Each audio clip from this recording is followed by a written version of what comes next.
Peter Clemente now on saving the Stoltmann wilderness with brush and pen. It is wilderness. It is untouched. It is undeveloped. And so far, it's undiscovered, except by those who want to log it. This is the Stoltmann wilderness, and the public is about to discover its rugged beauty as seen through the work of these folk.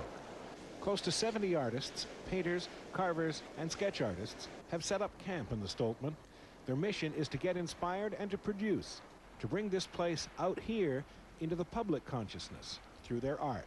I think most people, unless you get out, you're not really aware of, of the beauty of the landscape. I think we all take it for granted that it's there, it's going to be there for centuries, and most of us don't do much about it.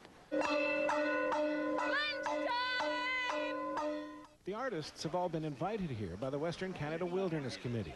They are fed, they are entertained, they are camped along Sim Creek. The beauty of this place is significant because it's so spectacular. I mean, check this out. What a view from the campsite.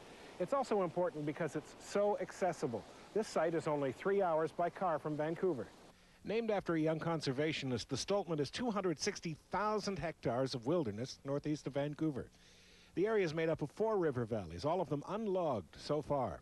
The Squamish and the Lillooet River systems have their headwaters here. The Western Canada Wilderness Committee wants it preserved, and the Artist Camp project has been used before in such places like Carmanah, the Stein, and South Mooresby. The Stoltmann Wilderness is the biggest wilderness remaining near Vancouver. It's a cluster of 4 intact valleys, and it's a place where grizzly bears can still live.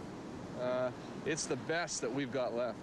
The artists will create, and then at least one of their Stoltmann-inspired works will be handed back over to the committee and auctioned off at a black tie event later in the year.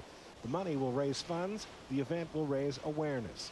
Artist Anna Marie COBBOLD says that this technique, artists raising awareness of endangered nature, is not new.